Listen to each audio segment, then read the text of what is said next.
versículo diciendo, todo esto solo son principios de dolores. Todavía no han visto nada. La historia del hombre es la historia de la tristeza. Es la historia de las lágrimas. Es una historia de dolor y tristeza. Y el hombre solo ha visto el comienzo. Ahora, ¿de qué tipo de lloro está hablando Jesús? ¿Qué quiere decir cuando Él dice bienaventurados los que lloran? ¿Qué tipo de bienaventuranza está disponible para qué tipo de lloro? Bueno, la Biblia habla de todo tipo de lloro, por cierto. Hay muchos tipos diferentes de lloro. Permítame compartir algo de esto con usted. En primer lugar está lo que podría llamar tristeza general. Simplemente la tristeza de la vida, un tipo de tristeza apropiada, por así decirlo. Un tipo de tristeza que es aceptable, que es muy normal. El lloro en este sentido es parte de la vida humana. De hecho, es un regalo de Dios. ¿Sabía eso? ¿Sabe usted que la capacidad de llorar es un regalo de Dios?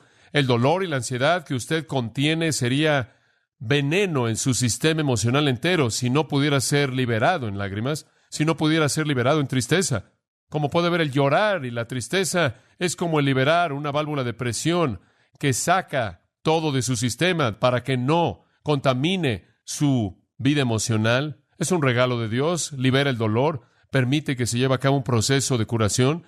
Y cuando el dolor se mantiene adentro, y cuando el remordimiento se mantiene adentro, y cuando la tristeza y el lloro se mantienen adentro, envenenan las emociones. Es muy natural llorar, es muy natural hacer eso. Abraham lloró cuando su esposa murió. Él tuvo todo derecho de hacer eso. Así es como enfrentó su tristeza. Se manifestó en lloro y lágrimas. En el Salmo 42, 1 al 3, oímos al salmista llorando, y esto es lo que dice: como el ciervo, es un pequeño venado, como el ciervo brama por las corrientes de las aguas, así brama por ti el alma mía, oh Dios. Mi alma tiene sed de Dios, del Dios vivo. ¿Cuándo vendré y me presentaré delante de Dios? Mis lágrimas han sido mi alimento día y noche, mientras que me dicen continuamente, ¿dónde está su Dios? En otras palabras, la tristeza por la ausencia de Dios fue liberada en el corazón del salmista mediante las lágrimas que corrieron por sus mejillas. Y como puede ver, estaba sufriendo de soledad, y la soledad es una razón suficiente para llorar. Es una razón suficiente para tener algunas lágrimas, inclusive para un hijo de Dios, quien en algún punto en su vida pueda sentirse alejado de Dios y solo. Las lágrimas son una manera muy normal de enfrentar con dicha tristeza. En 2 de Timoteo 1, 3 y 4, Pablo le dijo a Timoteo: doy gracias a Dios, a quien sirvo desde mis ancestros con una conciencia limpia, de que sin cesar, Timoteo, me he acordado de ti en mis oraciones noche y día. Escucha esto: deseando grandemente verte, recordando tus lágrimas. Timoteo estaba llorando debido al desánimo terrible y la derrota. He derramado algunas lágrimas, a veces por soledad, a veces por desánimo y derrota. Eso es normal. En el 9º capítulo de Jeremías, el profeta que había sido llamado por Dios a predicarle a Israel acerca de un juicio venidero, vino y predicó con lágrimas. Esto es lo que dice en Jeremías 9:1. Simplemente escucha esto: oh, que mi cabeza fueran aguas y mis ojos una fuente de lágrimas, para que pudiera llorar día y noche por la herida de la hija de mi pueblo. El salmista ya lloró porque estaba solo. Timoteo lloró porque estaba desanimado. Jeremías lloró porque vio el juicio de Dios a punto de caer en el pueblo que él amaba. Él estaba desanimado, desalentado, trágicamente desanimado, y él tenía tanto de ello adentro de él que él anhelaba que su cabeza entera fuera como un río para que saliera de él. En Hechos capítulo 20, el apóstol Pablo se reunió con los ancianos efesios y habló de sus lágrimas en el versículo 31. Por tanto, velad y acordaos que durante 3 años no he dejado de amonestar a cada uno día y noche con lágrimas. El salmista tuvo lágrimas de soledad. Timoteo tuvo lágrimas de desánimo. Jeremías tuvo lágrimas de decepción. Pablo tuvo lágrimas de preocupación, lágrimas de cuidado, lágrimas de ansiedad. En Marcos capítulo 9, un padre trajo a su hijo poseído por un demonio a Jesús, y las lágrimas corrían por las mejillas del padre conforme decía: si puedes creer, todas las cosas son posibles al que cree. Y el padre del hijo clamó y dijo con lágrimas: Señor, yo creo, ayuda a mi incredulidad. Dice usted, ¿qué tipo de lágrimas fueron esas? Fueron las lágrimas de amor ardiente por un hijo que quería ver a un hijo liberado de un demonio. Supongo que algo como el Salmo 126:5, los que siembran en lágrimas cosecharán en gozo. El que sale y llora llevando la semilla preciada, sin duda alguna regresará regocijándose. Y en el Salmo 126 está ese amor ardiente por los perdidos que lo hace llorar a usted. En Lucas capítulo 7, versículo 37, una mujer vino a la casa del fariseo donde Jesús estaba reclinándose y descansando, y trajo un contenedor de perfume. ¿Usted se acuerda de la historia? Lucas registra que la mujer estuvo a sus pies llorando, y ella lloró y derramó sus lágrimas en los pies del Señor, y después lavó los pies del Señor con el propio cabello de ella. Y cuando el fariseo cuestionó, ¿por qué, Jesús, permitirías a una mujer tan pecaminosa como esta que te hiciera esto? Y Jesús le dio una pequeña lección de cómo la gente que ha sido perdonada está muy agradecida. ¿Qué tipo de lágrimas son esas? Son las lágrimas de devoción, son las lágrimas de adoración, fueron lágrimas de gratitud profunda. Algunas veces la gente llora cuando está agradecida, algunas veces llora por amor ardiente, algunas veces lloran por preocupación, algunas veces lloran por decepción, algunas veces lloran por desánimo, algunas veces por soledad y algunas veces simplemente por amor. El amor hace que la gente llore. Nuestro Señor lloró en la tumba de Lázaro porque Él lo amaba y tuvo compasión. Él lloró por la ciudad de Jerusalén porque los amaba y tuvo compasión. María Magdalena lloró porque Jesús estaba muerto. Y esas eran las lágrimas de tristeza de la muerte. Y eso es muy normal. Y esa es una manera dada por Dios para liberar ese dolor terrible que está en su corazón. No hay nada de malo con eso. Y entonces hay un sentido en el que llorar de una manera muy normal humana puede ser una bendición porque usted libera ese tipo de cosas. Es como si las lágrimas son un regalo de Dios para liberar el dolor, y hay un tiempo para eso. Eclesiastés capítulo 3, tiempo de nacer, tiempo de morir, tiempo de reír, tiempo de llorar. Pero encima de eso hay otro tipo de lloro humano que es diferente. No es apropiado, es impropio, es ilícito. Esto es cuando un hombre llora porque no puede satisfacer su deseo pecaminoso. Es cuando tiene las lágrimas de un deseo malo insatisfecho. Estas son las lágrimas de Amnón. Usted se acuerda de que Amnón en 2 de Samuel 13 lloró y lloró hasta que se enfermó, queriendo contaminar a su propia hermana Tamar sexualmente. También Acab lloró. Él quería la viña de Nabot. Él la codició tanto que dice en 1 de Reyes 21:4 que se acostó en su cama, volvió su rostro y ni siquiera comió pan alguno. Él lloró porque él quería lo que no era de él. Ese es un tipo de lloro ilícito, equivocado. Y después también algunas veces está el lloro extendido, necio, de personas que no pueden dejar algo. Lo ve con mucha frecuencia cuando alguien muere y una persona se convierte literalmente en un problema de emociones. Sucede inclusive en el caso de cristianos. Recientemente escuché de un individuo así quien, de manera coloquial, ha perdido su mente debido a la pérdida de un cónyuge que se fue a estar con el Señor Jesucristo. Ese es egoísmo puro. La tristeza de depresión de alguien que es tan egoísta, que no puede regocijarse en la exaltación del que ama con tanta profundidad. Ahora hay otro tipo de tristeza ilícita, y es la tristeza que es excesiva debido a la culpabilidad. Hay algunas personas que simplemente están en un estado de súper lamento y súper lloro como una manera de expiar su propio pecado. Una buena ilustración bíblica de esto es David. Absalón, recordará usted, había tratado de derrocar a su padre. Lo puede leer en 2 de Samuel, capítulos 15 al 20, y tener la historia entera, pero se la voy a dar rápidamente aquí, de manera resumida.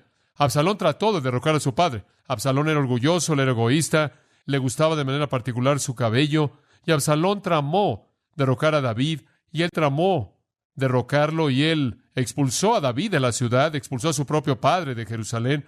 Él se apoderó del palacio y planeó un golpe de estado que aplastaría a las fuerzas de David, y se desató la batalla. Desafortunadamente, para Absalón, su lado perdió y fue matado. David le había dicho a sus soldados, ahora cuando la batalla comience, David dijo en el 18:5 de 2 de Samuel, trátenlo gentilmente por causa de mí, al joven Absalón. Trátenlo bien. Dice usted, ¿tratar bien a un hombre vil, pecaminoso, malo, rebelde? Trátenlo bien. Y cuando a David se le dijo que estaba muerto, él dijo, oh, hijo mío, Absalón, Absalón, mi hijo Absalón, quisiera que Dios me hubiera concedido morir por ti. Oh, Absalón, mi hijo, mi hijo. Ahora, su amor era admirable, su idea era torpe. ¿Quién quiere que Absalón esté a cargo de Israel? La nación necesitaba a David, no al Absalón orgulloso, egoísta. ¿Por qué estaba llorando David así? Porque David estaba lleno de culpabilidad, porque él había sido un padre tan terrible, y su tristeza era una especie de catarsis para lavar su propia alma de sus fracasos obvios. No hay duda en mi mente que la muerte de Absalón fue parte del pago del pecado con Betsabé. Recuerde usted, si regresa a 2 de Samuel 12, Dios le dijo a David, pagarás 4 veces por este pecado. Vive Jehová, dijo él, que el hombre que ha hecho esto ciertamente morirá. Va a tener que hacer restitución cuádruple. Hubieron 4 grandes tragedias que vinieron a David. El bebé murió que le dio a luz Betsabé. Su hija Tamar fue violada pecaminosamente. Su hijo Amnón fue matado y Absalón fue matado. Y el lloro por Absalón fue una especie de expiación. Y en 2 de Samuel 19 nos dice que los soldados, de hecho, estaban avergonzados porque David estaba tan triste. Y Joab dice, percibo que si Absalón hubiera vivido y todos nosotros hubiéramos muerto, ¿te hubiera agradado? Como puede ver, entonces ahí hay un tipo impropio de lloro. Algunas personas dicen, bueno, en general, esta bienaventuranza simplemente es verdad, ¿sabes? Cuando lloras te sientes mucho mejor. La tristeza tiene una especie de crecer en ti y fortalecerte. E inclusive escribimos poemas de esto. ¿Se acuerda usted de ese poema antiguo? Caminé por 1 milla con el placer. Ella platicó conmigo, pero no me dejó más sabio por todo lo que tuvo que decir. Caminé 1 milla con la tristeza y nunca dijo una palabra, pero las cosas que aprendí de ella cuando la tristeza caminó conmigo. Es un poema muy bonito. Los árabes solían decir, todo el sol produce un desierto. La tristeza nos enseña mucho. Es un sentimiento agradable, pero esto no está hablando de eso.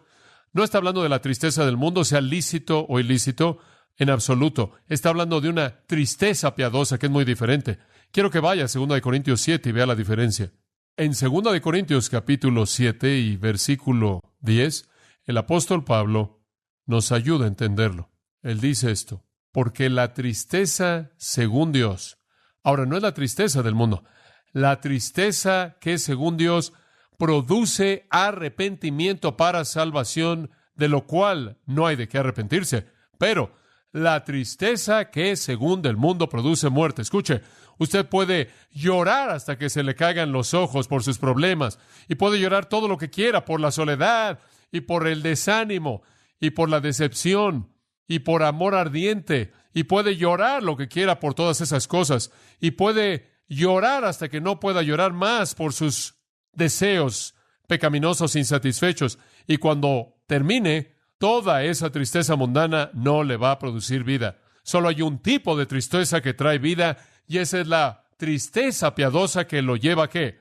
Al arrepentimiento. Por lo tanto, concluimos que es tristeza, ¿por qué? Por el pecado, eso es lo importante. Ese es el fondo. Es tristeza piadosa, tristeza por el pecado. La tristeza del mundo es inútil, produce muerte, mientras que la tristeza piadosa produce arrepentimiento, lo cual produce salvación, lo cual produce consuelo. Esa es la idea, esa es la clave. La tristeza piadosa está ligada al arrepentimiento, y el arrepentimiento está ligado al pecado.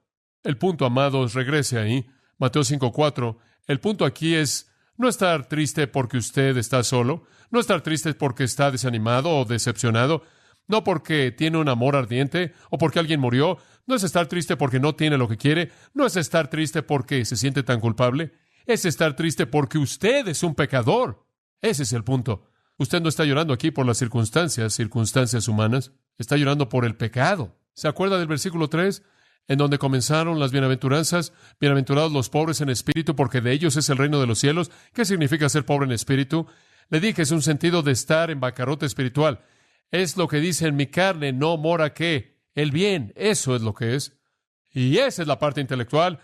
El versículo 4 es la parte emocional, porque su mente está convencida de que usted está en bancarrota espiritual y su emoción se apodera de usted y usted llora por ese estado de bancarrota espiritual. Así es la gente del reino.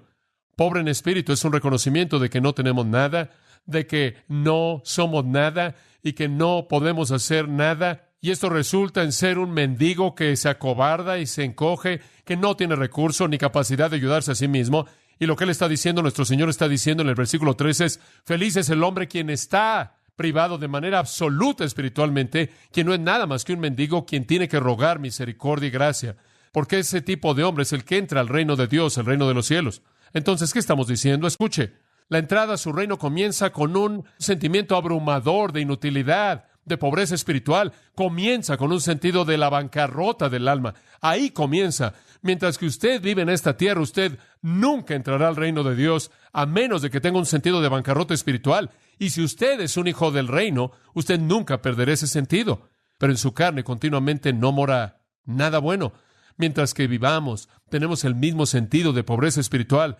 Si no estuvo ahí desde el comienzo, usted no es un cristiano. Si no está ahora, es cuestionable si usted es cristiano, porque es parte del pueblo del reino.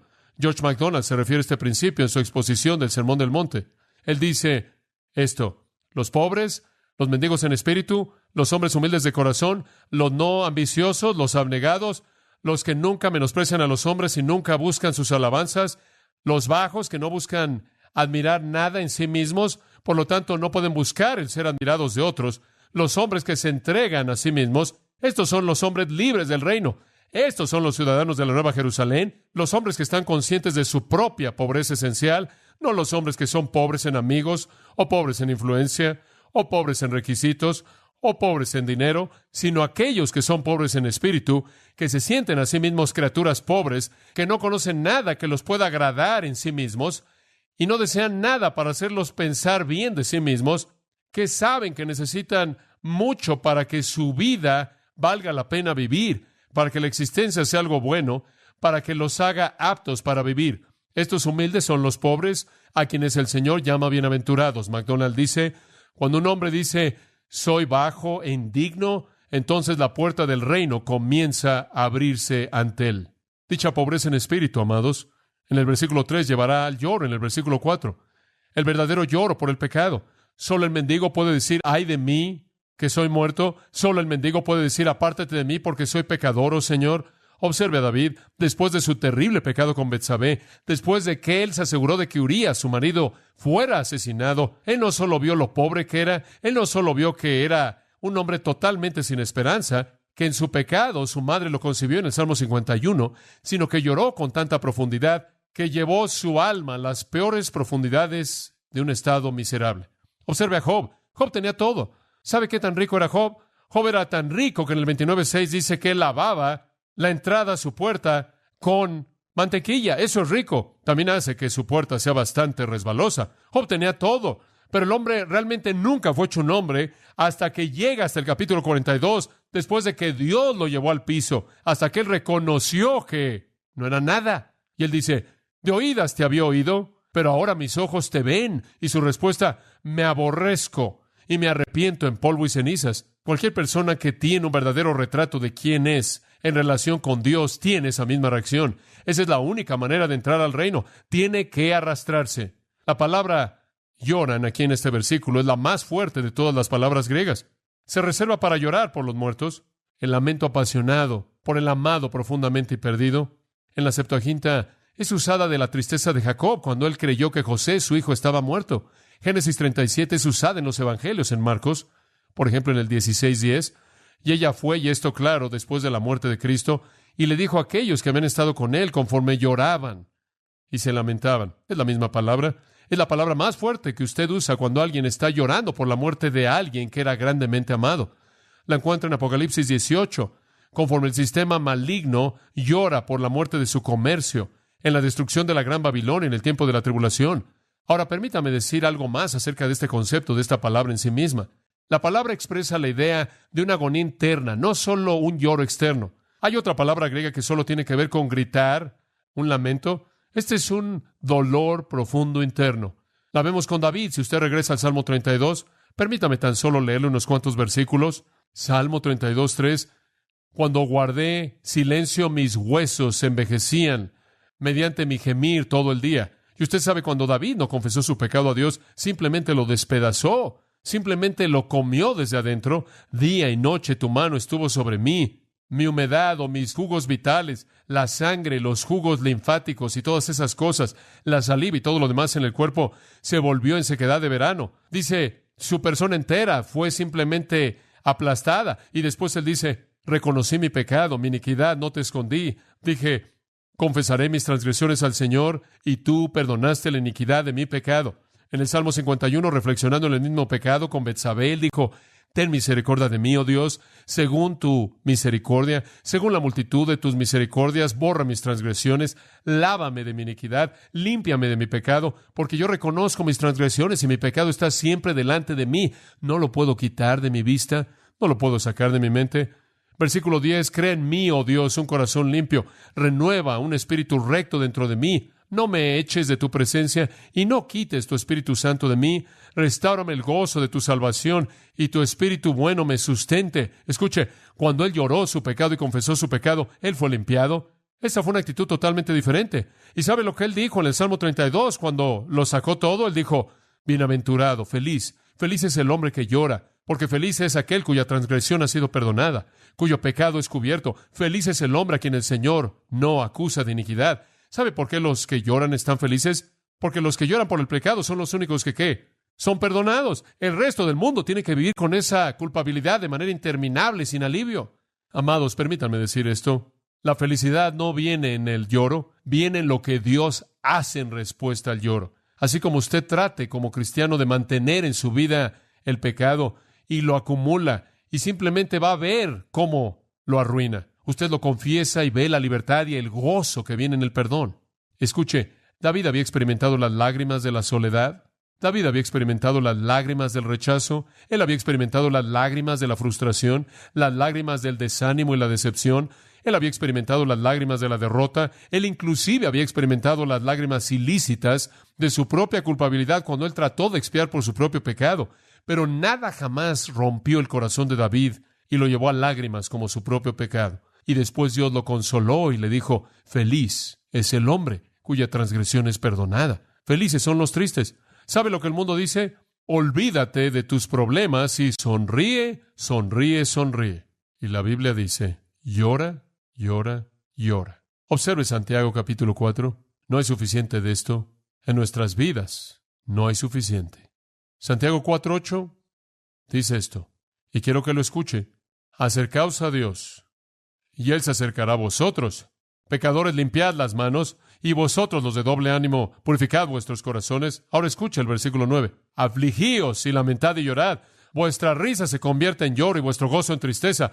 Humillaos en la presencia del Señor, y Él os exaltará. Escuche, no hay una palabra más importante que le pueda dar al cristianismo de nuestro día que comience a llorar en lugar de reírse.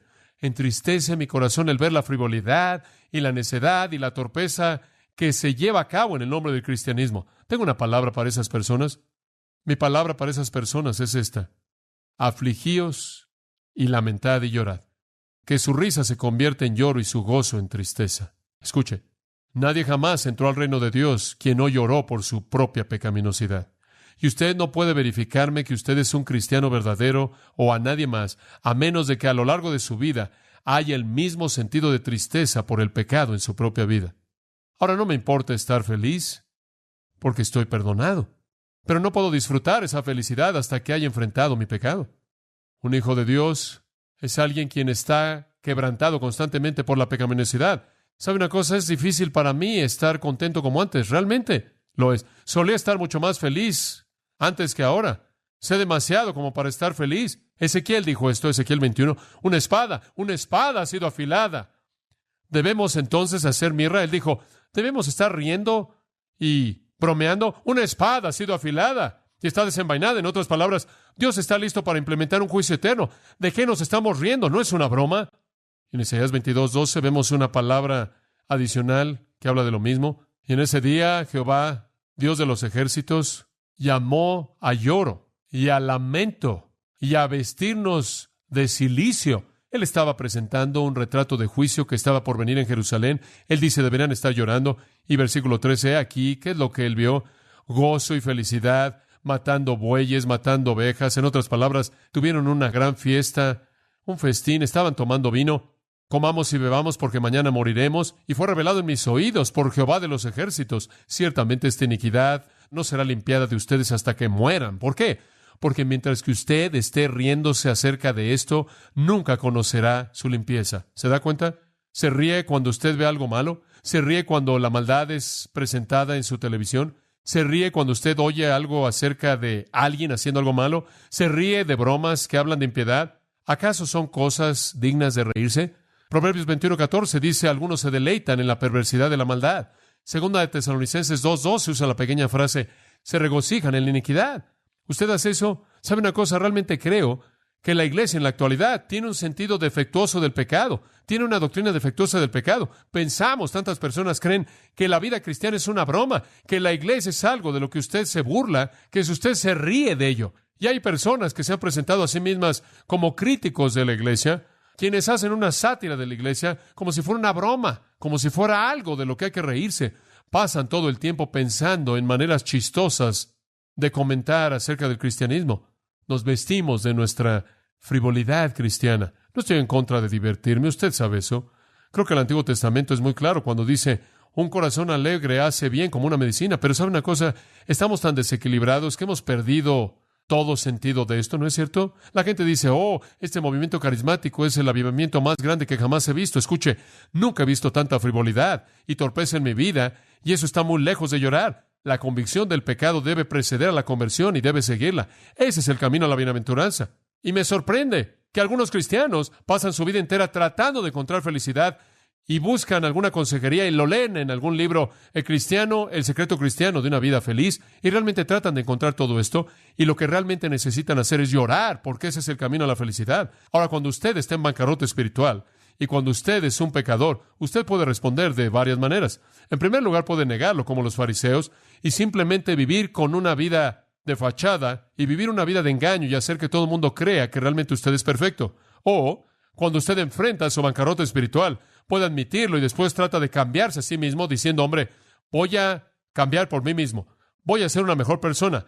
reforma moral. O puede admitirlo y después estar tan triste que usted sale y se cuelga como Judas. Simplemente no puede hacerlo.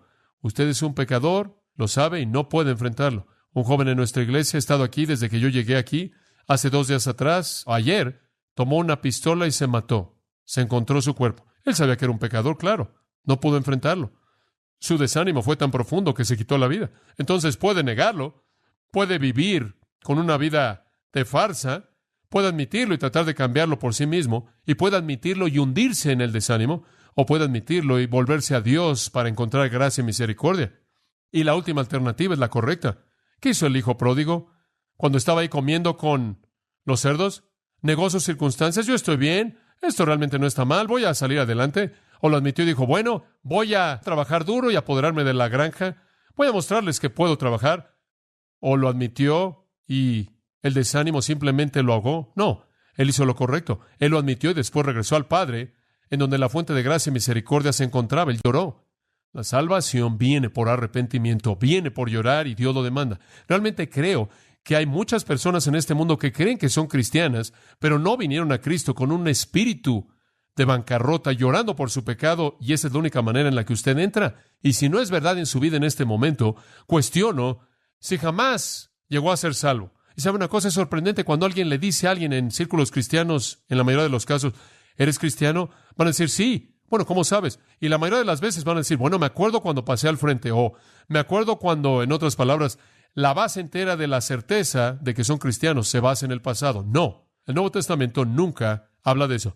El Nuevo Testamento nunca habla de una decisión. El Nuevo Testamento nunca habla de caminar por un pasillo. Nunca habla de firmar una tarjeta. Nunca habla de que un consejero le diga, usted es cristiano. De lo único que habla es, usted es cristiano si hay una evidencia actual. Ese es el punto siempre. Y en 2 Corintios 12:21, no sea que cuando venga de nuevo mi Dios me humilde entre vosotros y llore por aquellos que ya pecaron y no se han arrepentido de su inmundicia y fornicación y lascivia que han cometido. El querido Pablo dice, si ustedes no van a llorar, entonces lo único que me queda es llorar por ello. Dios demanda arrepentimiento. Él demanda un reconocimiento de pecado. No estoy hablando de revolcarse en la autocompasión. Estoy hablando de arrepentimiento genuino, y si usted no conoce la diferencia, usted tiene un problema.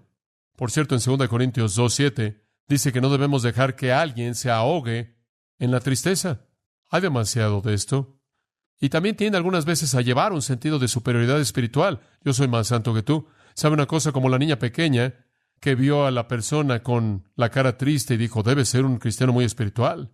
La felicidad viene en el lloro verdadero. Un espíritu contrito y humillado no despreciará a su Dios. Salmo 51. Y quiero avanzar. Yo creo esto, que hemos llorado en pobreza espiritual por nuestro pecado, cuando venimos al reino y continuamos haciéndolo toda nuestra vida. Romanos capítulo 7. E hice alusión a esto esta mañana y quiero que lo vea, Romanos 7. La gente cree que esto fue lo que le pasó a Pablo una vez en su vida, y una vez que llegó a Romanos 8, nunca tuvo un problema ya con esto. Esto no es verdad. En Romanos 7:15 él dice, porque lo que quiero hacer no lo hago, sino lo que aborrezco esto hago. Y él dice en el versículo 17, es el pecado que mora en mí, y él procede a hablar de esto. En mi carne no mora el bien, porque el desearlo está conmigo. Versículo 18, el cómo hacerlo, y eso es bueno y no lo hallo. Y él procede al versículo 20, el pecado mora en mí, dice, y hay una ley que cuando quiero hacer el bien, pero la maldad está presente. Según el hombre interior me deleito en la ley de Dios, pero veo otra ley en mis miembros que se rebelan contra la ley de mi mente, que me lleven cautiverio a la ley del pecado, el cual está en mis miembros. En otras palabras, la justicia y el pecado están luchando. Oh, miserable de mí, ¿quién me librará de este cuerpo de muerte? En otras palabras, este es un estilo de vida para él. Esta no es una situación de una vez en la vida que él superó. Bueno, dice en el versículo 25, doy gracias a Dios mediante Jesucristo nuestro Señor. Y la gente dice, ahí está la victoria, pero no leen el resto del versículo. Entonces, con la mente, yo sirvo a la ley de Dios, pero con la carne, la ley del pecado. Solo porque él sabía dónde estaba la victoria, no es que acabó con ello de una vez por todas. Él peleó cada día de su vida hasta que se encontró con Jesús cara a cara. Es un estilo de vida el enfrentar el pecado. Nunca cambia. Escuche, observe el 8:23, él dice, y no solo ellos, no solo la creación gime, sino nosotros mismos, los que tenemos las primicias del Espíritu, gemimos, esperando la adopción, que es la redención de nuestro cuerpo. Escuche, no es solo que la creación está gimiendo. Estoy cansado de esta lucha yo mismo. Estoy cansado de este pecado. Quiero alivio. No es sorprendente que él dijo, mucho mejor partir y estar con Cristo. No es sorprendente que él dijo en 2 Corintios 5, porque nosotros gemimos deseando ser revestidos con nuestra casa, la cual es del cielo. Escuchen, amados, ustedes son salvos al estar en bancarrota espiritual en su espíritu y llorar por su pecado, y así es como debe ser el resto de su vida. Debe estar realmente molesto por su pecado. ¿Sabe una cosa? Juan, en 1 de Juan, da las evidencias de un cristiano, y una de ellas es esta. Si estamos confesando nuestros pecados, Él es fiel y justo para perdonar nuestros pecados. Y lo que eso realmente significa en el contexto es esto. Si somos los que continuamente estamos confesando nuestros pecados, damos evidencia de ser los que estamos siendo perdonados. En otras palabras, los perdonados, los súbditos del reino, los hijos del rey, los hijos de Dios, se caracterizan por una confesión constante de pecado. Me acuerdo que un hombre me dijo en una ocasión, hombre, he sido liberado, un alumno de la Universidad de UCLA, he sido liberado. Alguien acaba de reinterpretar 1 Juan 1:9 y ahora sé que no tengo que confesar mi pecado. Es maravilloso. Yo le dije, ¿cuándo descubriste eso? Oh, hace unos meses atrás. Maravilloso. Y yo le dije, quiero hacerte una pregunta. ¿Confiesas tu pecado? Él dijo, te acabo de decir que no tengo que hacerlo. Yo dije, ¿sabes que lo haces? ¿Confiesas tu pecado? Él dijo, sí, y eso es lo que me molesta. Yo dije, es algo bueno. Yo dije, lo que tú aprendiste es superada por tu propia nueva naturaleza. Es característico de cualquier creyente. Va a confesar su pecado. Por cierto, regresando a Mateo capítulo 5, el verbo aquí es un tiempo presente, penzoutes, una acción continua. Los que continuamente están llorando son los que continuamente están siendo confortados. Lutero, en sus 95 tesis, dijo que nuestra vida entera es un acto continuo de arrepentimiento y contrición. David clamó en el Salmo 38, porque mis iniquidades están sobre mi cabeza como una carga pesada, son demasiado pesadas para mí. Era un estilo de vida. Él simplemente enfrentó su pecado como una realidad a lo largo de su vida. ¿Quieres saber algo? En todo el Nuevo Testamento encontramos tanto acerca de Jesús, pero una cosa que nunca vemos a Jesús haciendo en todo el Nuevo Testamento es reírse. Él nunca se rió. Oh, no sé si él se rió o no, pero no está registrado. Es difícil para mí imaginar que él tenía mucho de qué reírse. Él tuvo hambre, él se enojó, tuvo sed, pero nunca dice que él se rió. Y eso es algo que es parte de la emoción humana. Pero dice que lloró. Él fue un varón de dolores, experimentado en quebranto. Creo que hemos dejado eso. Creo que vivimos cautivados por el entretenimiento, buscando la emoción, locos por el placer, en un mundo lleno de bufones y necios y comediantes. Algunos de ellos inclusive están tratando de vender su mercancía en la iglesia. ¿Sabe que la otra noche vi en un programa de televisión cristiana a un hombre que fue presentado como el comediante cristiano más importante? ¿Quién necesita eso? Eso es lo que significa. Usted entiende ahora, ¿no es cierto?, lo que significa llorar por su pecado. ¿Cuál es el resultado de esto? Segunda pregunta. Estas van a ser más cortas. Y no dije todo lo que quería decir tampoco acerca de eso. ¿Se da cuenta de que usted escucha la punta del iceberg semana tras semana? Vivir con esa frustración es muy difícil. ¿Cuál es el resultado de llorar? Dice usted, bueno, ¿qué es lo que recibo? Lloro, estoy triste por mi pecado. ¿Qué es lo que recibo? Consuelo, consuelo. Por cierto, como dije antes, los que lloran no son bienaventurados porque lloran. Los que lloran son bienaventurados porque son confortados. Usted no llora, usted no es consolado. Usted simplemente trata de esconder su culpabilidad y lo consume. No hay felicidad en la tristeza del mundo porque no puede ser consolado. Y por cierto, usan el pronombre enfático autoi aquí, lo cual significa bienaventurados los que continúan llorando porque solo ellos serán consolados. Solo los que lloran conocen el consuelo de Dios. Únicamente son solo aquellos que lloran por el pecado que saben lo que es que sus lágrimas sean secadas por la mano amorosa de Jesucristo. Ellos recibirán consolación. Paracaleo, de la cual obtenemos Paracleto, el que es llamado al lado para ayudar, al que Jesús se refirió, el Consolador. Por cierto, la Biblia nos dice que Dios es un Consolador. Salmo 35, Salmo 50, 15, Isaías 55, 6 y 7, Miqueas 7, 18 al 20 y más, habla del consuelo que Dios nos da. Él nos ayuda, Él nos socorre, Él oye nuestro clamor, Él satisface nuestra necesidad, Él está ahí rogando siempre, Él está amonestando y consolando y mostrando empatía y alentando y fortaleciendo y perdonando y restaurando, y eso añade al consuelo. Conforme nuestro lloro llega al trono de Dios, su consuelo sin paralelos desciende de Él por Cristo a nosotros. Dios es un Dios de toda consolación, dice la Biblia. ¿Y sabe usted quién fue el primer consolador? El primer consolador fue Jesús, porque Él dijo, cuando yo me vaya, yo enviaré a otro, ¿qué? Consolador. Él fue el primero. Dios, el Dios de todo consuelo, Cristo, el primer Paracleto, llamado a ayudar al lado, y el Espíritu Santo siguió con la obra. Dios es un Dios de consuelo. Cristo es un Cristo de consuelo. El Espíritu Santo es un Espíritu de consuelo. Y amados, yo no creo que esto es algo futuro en su totalidad. No creo que nada más está diciendo, bueno, adelante, señores, porque en el reino van a ser consolados. No creo que eso es lo que Él dijo.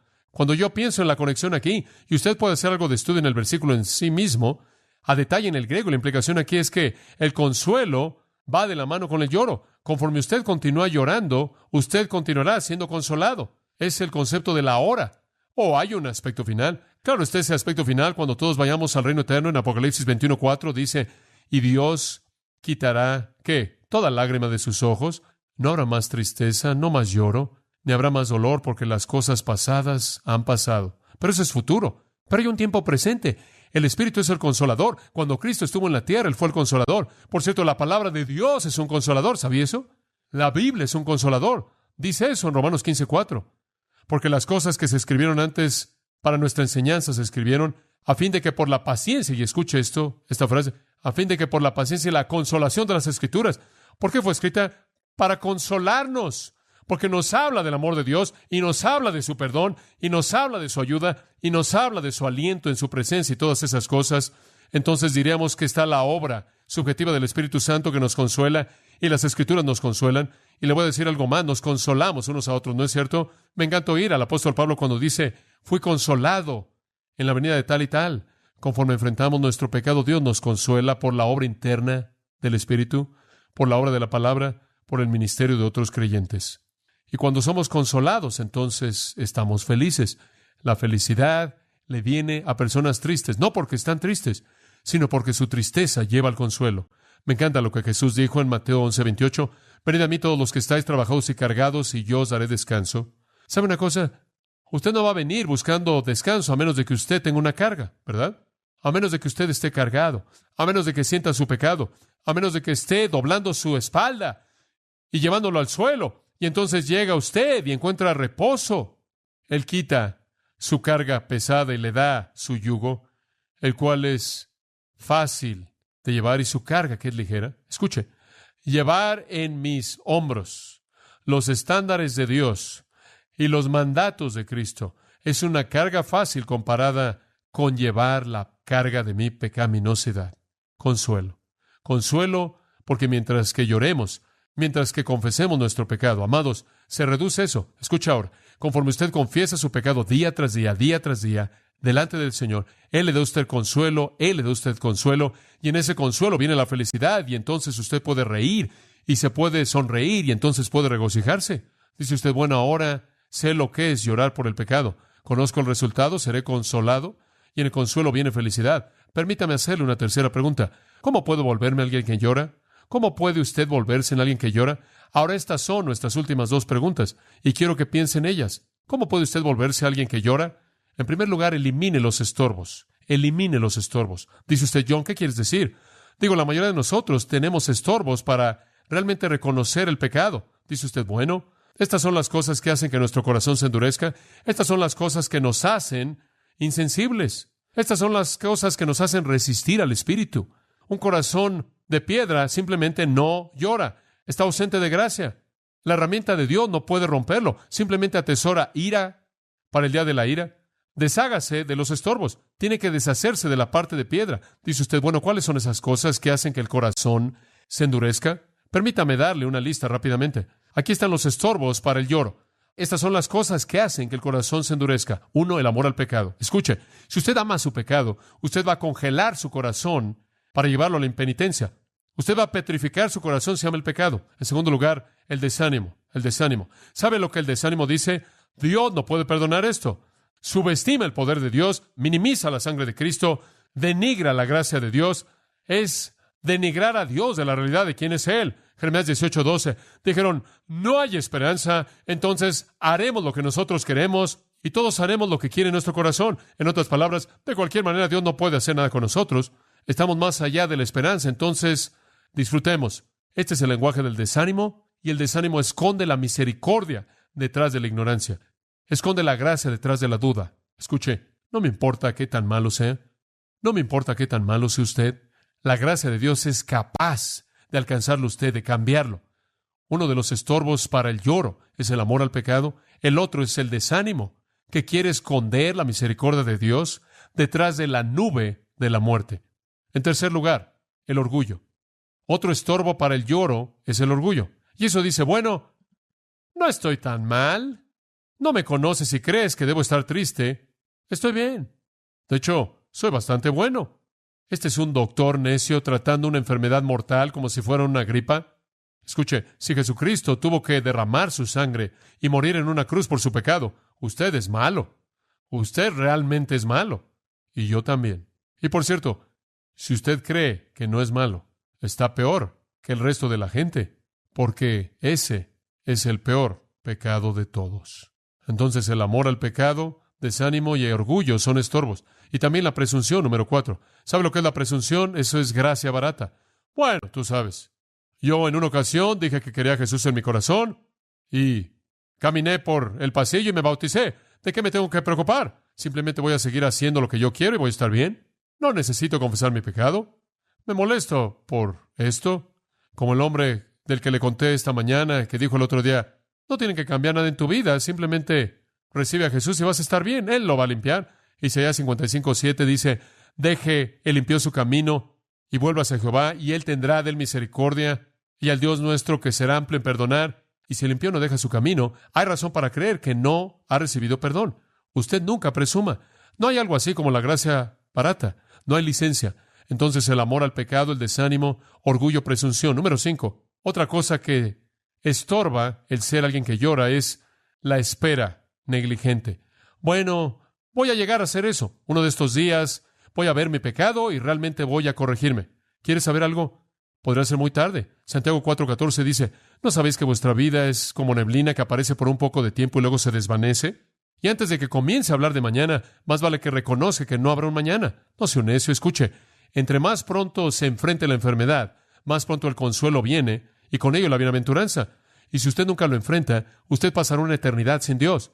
No se espere. Bueno, ¿cuáles son los estorbos? El amor al pecado, el desánimo, el orgullo, la presunción, el esperar de manera negligente. Voy a añadir una más. La risa, la risa. Dice usted, ¿qué quieres decir con eso? Quiero decir que hay algunas personas que simplemente no quieren enfrentar de manera realista la vida. Simplemente quieren reírse todo el tiempo. Simplemente una fiesta grande, siempre y cuando la fiesta pueda continuar. nunca van a tener que enfrentar el asunto, el problema. Escuche esto, Amós 6:5. Él habla de estos injustos. Él dice, realmente es un ay. Ay de aquellos que cantan al canto del arpa e inventan para sí mismos instrumentos de música como David. Beben vino en contenedores. En otras palabras, una copa no es suficiente. Tienen que tomar un contenedor, un plato hondo, y se ungen a sí mismos con los principales ungüentos, pero no llorarán por la aflicción de José. Serán llevados cautivos con los primeros que sean capturados. Los necios que se ríen cuando no hay causa de risa. No hay lugar para la risa, no hay razón para ella. Deberían estar en tristeza. En Job 30:31 de nuevo, este estorbo es indicado. Mi arpa se ha convertido en lloro y mi flauta en la voz de aquellos que lloran. En otras palabras, a nuestro mundo le encantan las fiestas y la música. Y sabe una cosa, una de las primeras cosas que Dios va a hacer cuando todo esto sea derribado y la tribulación venga, es apagar toda la música. ¿Sabía usted que en Apocalipsis 18 toda la música se va a detener? La gente va a tener que enfrentar la realidad. Apague la radio de vez en cuando. Esto le va a ayudar a reconocer lo que realmente está pasando en su interior. Bueno, amor al pecado, desánimo, orgullo, presunción, espera negligente, risa. Estos son los estorbos. Dice usted, bueno, John, ¿cómo te deshaces del estorbo? Bueno, una manera es ver la cruz. Si usted está jugando con todas estas cosas y no entiende la importancia de la cruz, usted no entiende lo que Cristo hizo. Usted ve a Cristo muriendo por usted. Si eso no quebranta su corazón de piedra, no sé qué lo va a romper. Cristina Rossetti escribió esto: soy una piedra y no una oveja.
night. Got my boombox bumping, hairspray in the air. Tonight's the night, baby, anything can happen, I swear.